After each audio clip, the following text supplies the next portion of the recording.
కానీ ఇవాళ ఒక క్రిమినల్, ఒక నేరగాడు ముఖ్యమంత్రి అయితే పర్యవసానాలు ఎట్లా ఉంటాయో మీరు చూడాలి అనుకుంటే దానికి తాజా ఉదాహరణ ఒక నేరస్తుడు, ఒక అడ్డంగా దొరికిపోయిన దొంగ ఈ రాష్ట్రానికి నాయకుడు అవుతే, ప్రభుత్వ అధినేత అవుతే దాని పర్యవసానాలు ఎట్లా ఉంటాయో తెలవడానికి ఇవాళ ఈ రాష్ట్రంలో నిన్ననే జరిగిన ఈ ఫోరెన్సిక్ ల్యాబ్ రాష్ట్ర రాజధాని నడిబొడ్డున, హైదరాబాద్ నడిబొడ్డున ఈ ఫోరెన్సిక్ ల్యాబ్ తగలబడ్డది అనేదైతే వదంతి వచ్చిందో, వార్త వచ్చిందో అదే ఒక గొప్ప ఉదాహరణ అని చెప్పాలి. ఎందుకు అంటే ఇవాళ మనందరికీ కూడా తెలుసు, ఈ దేశంలోని ప్రతి ఒక్కరికి కూడా తెలుసు, ఈరోజు ముఖ్యమంత్రిగా, తెలంగాణ ముఖ్యమంత్రిగా ఉన్న రేవంత్ రెడ్డి 2015వ సంవత్సరంలో ఆనాడు 50 లక్షల రూపాయల బ్యాగుతో ఒక ఎమ్మెల్యేని కొనుగోలు చేసే ప్రయత్నంలో కెమెరాల ముందు బాహాటంగా దొరికిన విషయం, అన్ని ఆధారాలతో సహా పట్టుబడ్డ విషయం ఇది 2015లోనే, అంటే 11 ఏళ్ల కిందటనే జరిగిన విషయం అందరికీ తెలిసిందే. కానీ దురదృష్టవశాత్తు ఏనాడు జై తెలంగాణ అని వ్యక్తి, ఏనాడు ఉద్యమంలో పాల్గొనని వ్యక్తి, ఏనాడు కూడా ప్రజలకు నయా పైసా మేలు చేయని వ్యక్తి అనుకోకుండా లక్కీ డ్రాలో కొట్టినట్టు మరి ఢిల్లీకి మూటలు అప్పజెప్పి మొత్తానికి ముఖ్యమంత్రి పీఠాన్ని దక్కించుకున్నారు. దక్కించుకున్న తర్వాత ఈరోజు ఈ రాష్ట్రంలో పోలీస్ వ్యవస్థని తన ప్రైవేటు సైన్యంలాగా, ప్రైవేటు ఆర్మీలాగా ఎట్లా వాడుతున్నాడో ఈ ముఖ్యమంత్రి మనందరం కూడా చూస్తూ ఉన్నాం. భూముల సెటిల్మెంట్లు ఇవాళ హైదరాబాద్లో కానీ, ఇంకా ముఖ్యమైన విలువైన భూములున్న రంగారెడ్డి ప్రాంతంలో కానీ భూముల సెటిల్మెంట్లు డైరెక్ట్గా అధికార పార్టీకి నాయకుడిగా ఉన్న ముఖ్యమంత్రి గారి సోదరులు, బావమరుదులు పోలీసుని ప్రైవేట్ ఆర్మీలాగా పెట్టుకొని వాళ్ళు ఇప్పటికే అరాచకం చేస్తున్న విషయం లోకం కోడై కూస్తున్నది.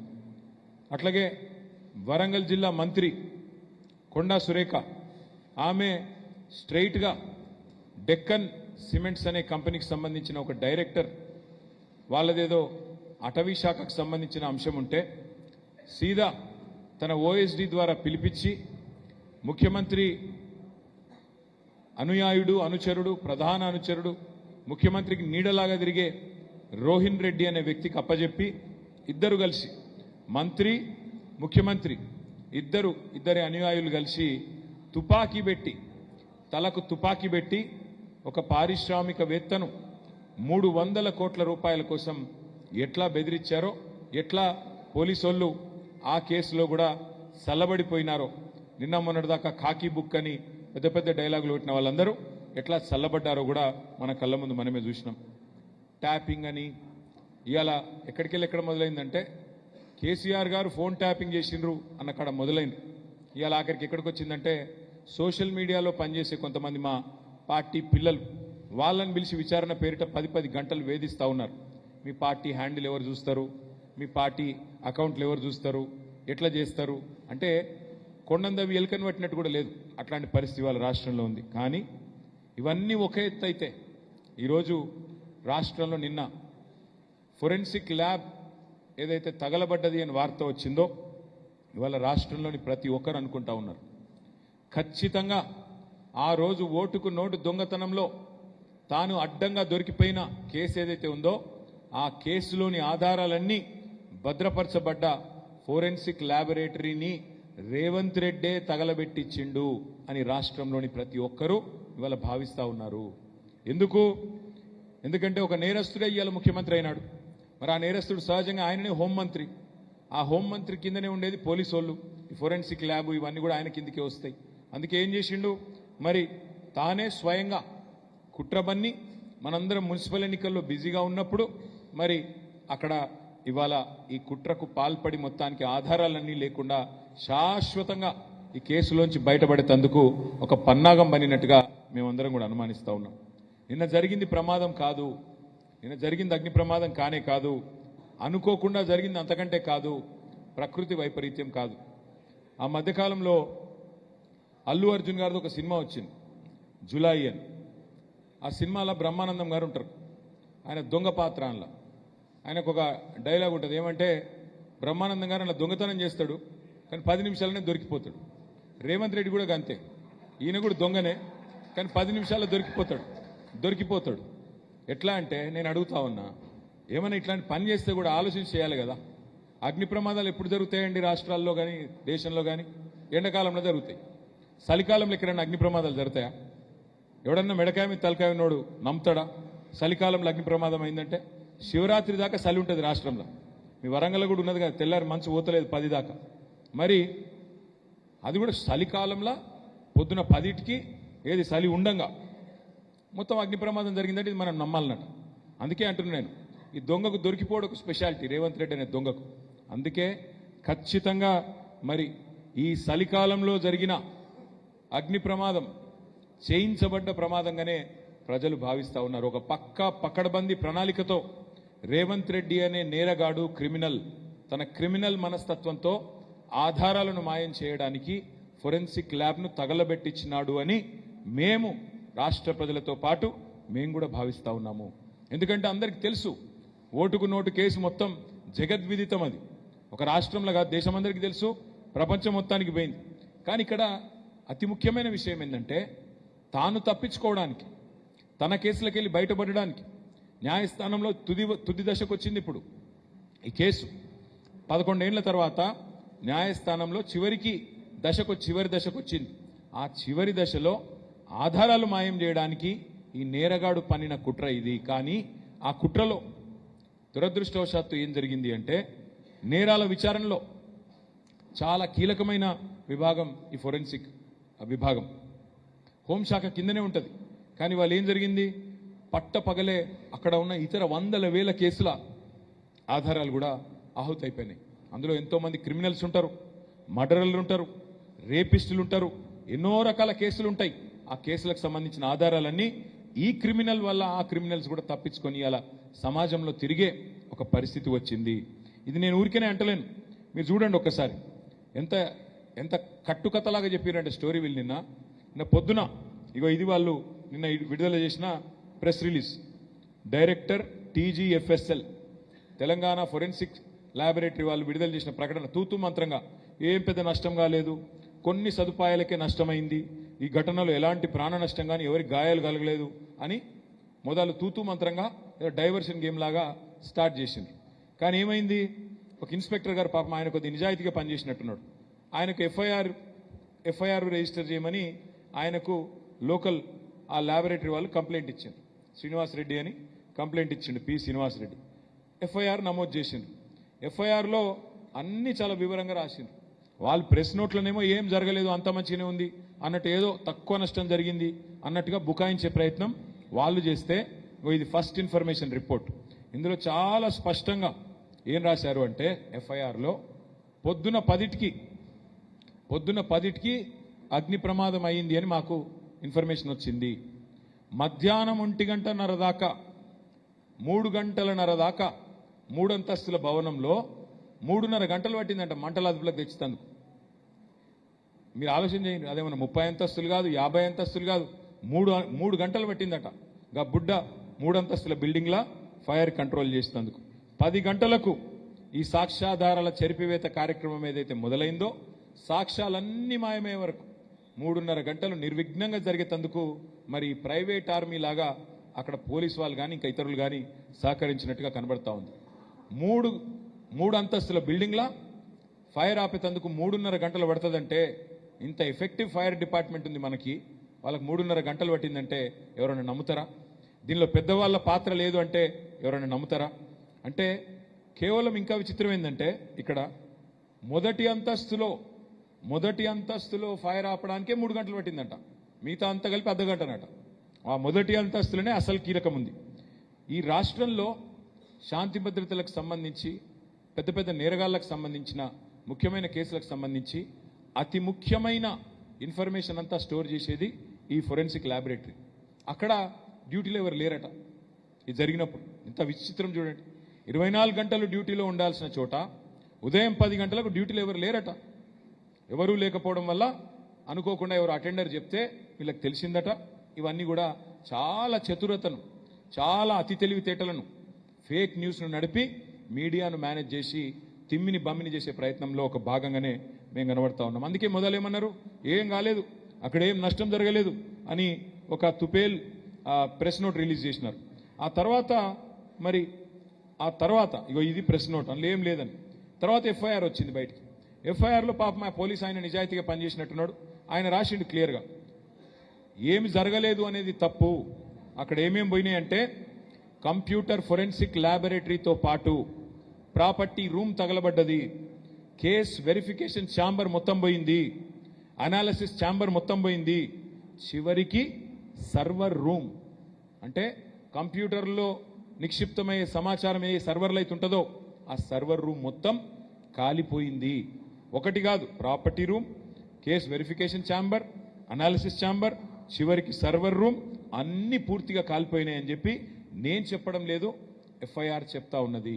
దీన్ని బట్టి మనం ఏమర్థం చేసుకోవచ్చు, విజయవంతంగా అనుకున్న పని చేసిండ్రు, విజయవంతంగా పకడ్బందీగా వేసుకున్న ప్రణాళిక పకడ్బందీగా అమలు చేసినారు. ఎందుకంటే ఒకసారిగా సర్వర్లు అలవెట్టినాక ఇంకేముంటుంది కాడ, ఆధారాలు పోయింది, కేసు పోయింది, సర్వర్లు పోయినాయి, అందులో ఉన్న డేటా పోయింది. కుట్ర విజయవంతంగా ముఖ్యమంత్రి గారు పూర్తి చేసినారు. 50 కంప్యూటర్లు తగలబడ్డాయంట. ఇలా ఒక ప్రభుత్వం అదేవిధంగా ప్రభుత్వాధినేత బహుశా తమ కార్యాలయాన్ని తామే మొట్టమొదటిసారి కుట్రతో కాల్చేయించడం చరిత్రలో ఎక్కడ జరిగి ఉండదు అని రాష్ట్ర ప్రజలు భావిస్తూ ఉన్నారు. నేను ఇవాళ కేంద్ర ప్రభుత్వాన్ని సూటిగా డిమాండ్ చేస్తా ఉన్నా. ఎందుకంటే దొంగ చీకటి ఒకటైపోయినాయి, ఇక్కడ దొంగ చీకటి ఒకటైపోయినాయి. రాష్ట్ర ముఖ్యమంత్రి దొంగ, రాష్ట్ర ముఖ్యమంత్రి నేరగాడు, ఆయన కింద ఉండే శాఖలో ఇవాళ పూర్తి స్థాయిలో ఒక కుట్రపూరితంగా ఈ యాక్సిడెంట్ జరిగిందని రాష్ట్రం మొత్తం భావిస్తూ ఉన్నది. కాబట్టి నేను సీదా ఇవాళ కేంద్ర ప్రభుత్వాన్ని అడుగుతా ఉన్నా. ఇన్ని రోజులు మేనేజ్ చేసుకున్నాడు రేవంత్ రెడ్డి, కేంద్రంతో కూడా లాలూచిపడ్డాడు. పోయినప్పుడల్లా అమిత్ షా కాలు పట్టుకుంటే ఢిల్లీలో లాలూచిపడి మేనేజ్ చేసుకున్నాడు. కానీ కేసు మాత్రం న్యాయస్థానంలో ఉంది కాబట్టి విచారణ చివరికి వచ్చి శిక్ష పడే టైం వచ్చింది కాబట్టి మరి వాళ్ళు కేంద్రమోలు చెప్పినరో ఈయన తెలివితేటలో కానీ మొత్తానికి ఇన్ని రోజులు నెట్టుకొచ్చిండు 2 years. కానీ విచారణ చివరి దశకు వచ్చిన తర్వాత సాక్ష్యాధారాలను మాయం చేసే ఒక డెడ్లీ కుట్ర ఏదైతే ఈ రాష్ట్ర ముఖ్యమంత్రి చేసిండో దీనిలో నిగ్గు తేల్చాలి అని కేంద్ర ప్రభుత్వాన్ని నేను డిమాండ్ చేస్తా ఉన్నా. ఇది చిన్న చితకా విషయం కాదు, చిన్న చిల్లర విషయం కాదు ఇది. అందుకే నేను అంటా ఉన్నా, కేంద్రం వెంటనే స్పందించాలి. మీరు ఖచ్చితంగా ఒక రిటైర్డ్ జడ్జి గారిని అపాయింట్ చేసి ఈ కేసులో నిజం నిగ్గు తేల్చాలని చెప్పి మేము డిమాండ్ చేస్తా ఉన్నాం. ఇవాళ ఇందాక పోలీస్ అధికారులు చెప్పింది కూడా విన్నాను. చాలా కేసులలో ఆధారాలు పోయినాయి. దాదాపు గత 8-10 సంవత్సరాల ఆధారాలు కూడా పోయినట్టుగా, చాలా విలువైన సమాచారం పోయినట్టుగా పోలీసు ఉన్నతాధికారులు కూడా చెప్తా ఉంటే నేను విన్నాను. అందుకే నేను బలంగా నమ్ముతా ఉన్నా ఇది కుట్రపూరితంగా జరిగింది, ఇది ప్రమాదం కాదు అని. అందుకే మరి ఈ వివరాలు బయటికి రాకుండా కుట్రపూరితంగా ముఖ్యమంత్రి స్వయంగా ఈ రాష్ట్ర అధినేతనే స్వయంగా కుట్ర పన్నిండని చెప్పి మేము భావిస్తున్నాం. కాబట్టి రాష్ట్రంలో ఉన్న వేల కేసులకు సంబంధించిన ఆధారాలు ఇవాళ బుగ్గి చేసిండ్రు. కాబట్టి ఒక రిటైర్డ్ జడ్జి గారిని వేసి అందులో కీలకమైన ఫోరెన్సిక్ విభాగానికి సంబంధించిన నిపుణులు, పోలీసు ఉన్నతాధికారులు, కేంద్ర సర్వీసెస్ వాళ్ళని వెంటనే వేయాలని చెప్పి మేము డిమాండ్ చేస్తా ఉన్నాం. ఎందుకంటే ఒక్క నేరగాడు తప్పించుకోవడం కాదు, ఇవాళ ఈయన చేసిన పని వల్ల వేలాది మంది నేరగాళ్ళు, రేపిస్టులు, దుర్మార్గులు వారి కేసుల్లో మరి శిక్ష పడే అవకాశం లేకుండా పోయింది. నేను స్పష్టంగా ఈ రాష్ట్ర డీజీపీని కూడా అడుగుతా ఉన్నా, మీరు మాకు చూపెట్టండి ఆ ప్లేస్, మేము వస్తాం, ఒక లెజిస్లేటర్స్ బృందం వస్తాం, మేము కూడా కొంతమంది సైంటిస్టులను తీసుకొని వస్తాం. మీరు దాచేదేమీ లేకపోతే మమ్మల్ని రానియండి, మేము కూడా సైంటిస్టులను తీసుకొని వచ్చి చూస్తాం నిజంగానే షార్ట్ సర్క్యూట్ జరిగిందా, అక్కడ అగ్ని ప్రమాదం జరిగిందా, నిజం నిగ్గు తేలాల్సిందే. వేరే వాళ్ళని ఎందుకు అలౌ చేయట్లేదు మీరు? అత్యంత గోప్యంగా, అత్యంత రహస్యంగా ఎందుకు కాపాడే ప్రయత్నం చేస్తున్నారు రేవంత్ రెడ్డిని? మేము సూటిగా అడుగుతా ఉన్నాము.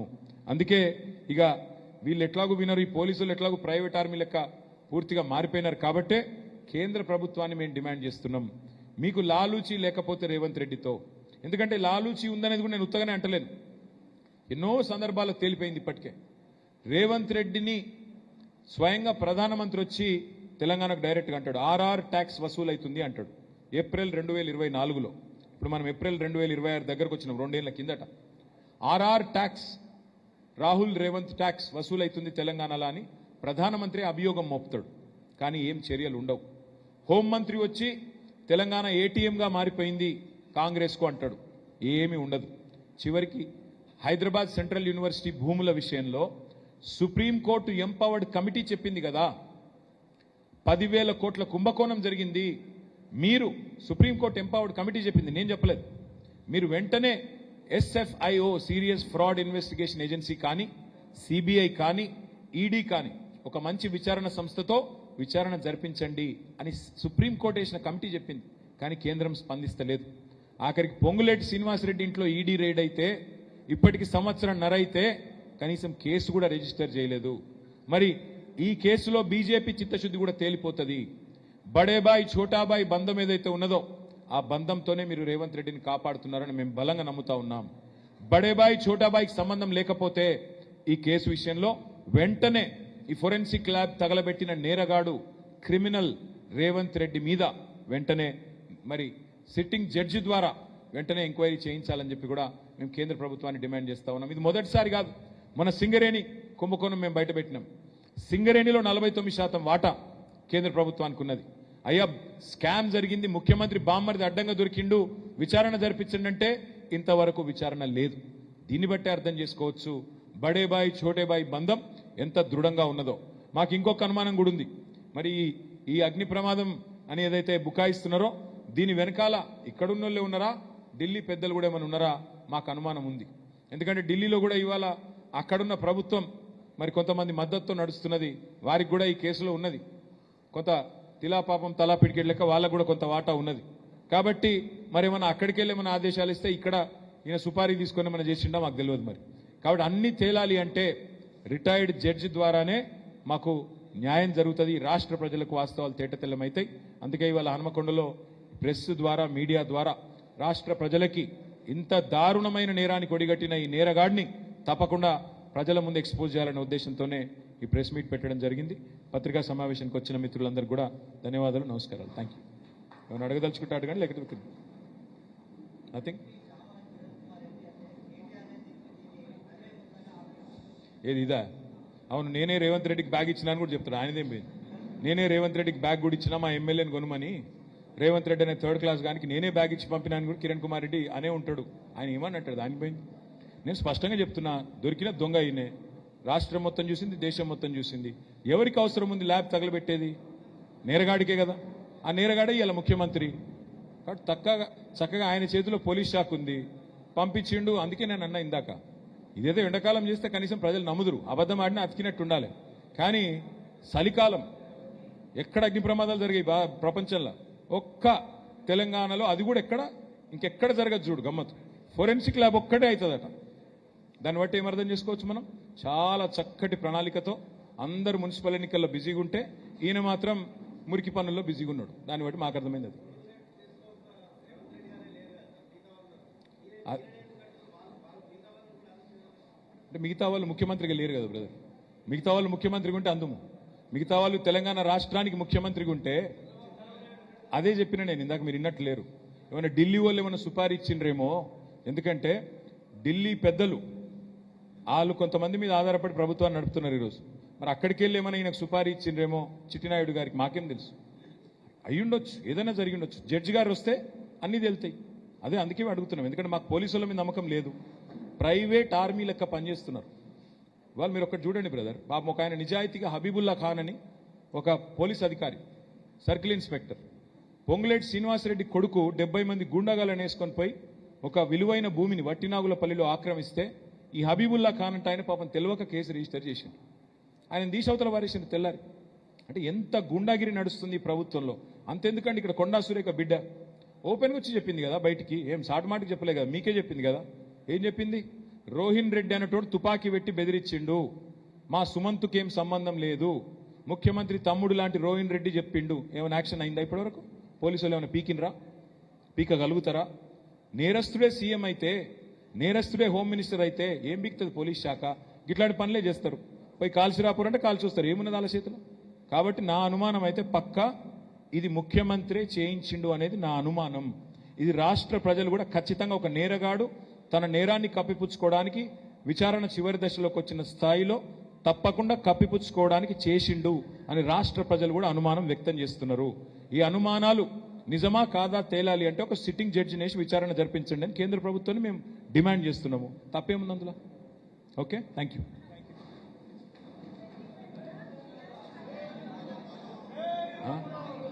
ఒక్క నిమిషం.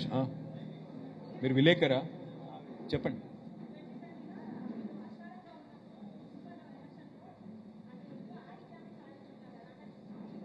ట్వంటీలో చెప్తామా. మాకు 2020లో ఆ రోజు మున్సిపల్ ఎన్నికలు జరిగితే మొత్తం రాష్ట్ర వ్యాప్తంగా నాకు గుర్తున్నంత కాడికి 143 చోట్ల జరిగితే రాష్ట్రం మొత్తంలో మాకు మా పార్టీకి 135 దాకా వచ్చినాయి మున్సిపాలిటీ. కేవలం కాంగ్రెస్ బీజేపీ అంతా కలిపి. ఓ 2 చోట్ల అయితే కాంగ్రెస్ బీజేపీ కలిసి సంసారం చేసినాయి. మణికొండ తర్వాత మక్తల్, ఈ 2 చోట్ల కలిసి కౌన్సిల్ ఫామ్ చేసినారు. మొత్తం కలిపి కాంగ్రెస్ గెలిచింది ఏంటంటే 5 or 6 మున్సిపాలిటీ. కానీ ఈసారి మీరు చూస్తారు ఫలితాలు 13వ తారీఖు రోజు బ్రహ్మాండంగా గణనీయమైన ఫలితాలు సాధిస్తాం. పాత వరంగల్ జిల్లా, ఉమ్మడి వరంగల్ జిల్లాలో కూడా మంచి ఫలితాలు సాధిస్తామనే విశ్వాసం నాకు. Thank you. ఫోరెన్సిక్ ల్యాబ్ తగలబడ్డది అనేదైతే వదంతి వచ్చిందో, వార్త వచ్చిందో అదే ఒక గొప్ప ఉదాహరణ అని చెప్పాలి. ఎందుకు అంటే ఇవాళ మనందరికీ కూడా తెలుసు, ఈ దేశంలోని ప్రతి ఒక్కరికి కూడా తెలుసు, ఈరోజు ముఖ్యమంత్రిగా, తెలంగాణ ముఖ్యమంత్రిగా ఉన్న రేవంత్ రెడ్డి 2015వ సంవత్సరంలో ఆనాడు 50 లక్షల రూపాయల బ్యాగుతో ఒక ఎమ్మెల్యేని కొనుగోలు చేసే ప్రయత్నంలో కెమెరాల ముందు బాహాటంగా దొరికిన విషయం, అన్ని ఆధారాలతో సహా పట్టుబడ్డ విషయం ఇది 2015లోనే, అంటే 11 ఏళ్ల కిందటనే జరిగిన విషయం అందరికీ తెలిసిందే.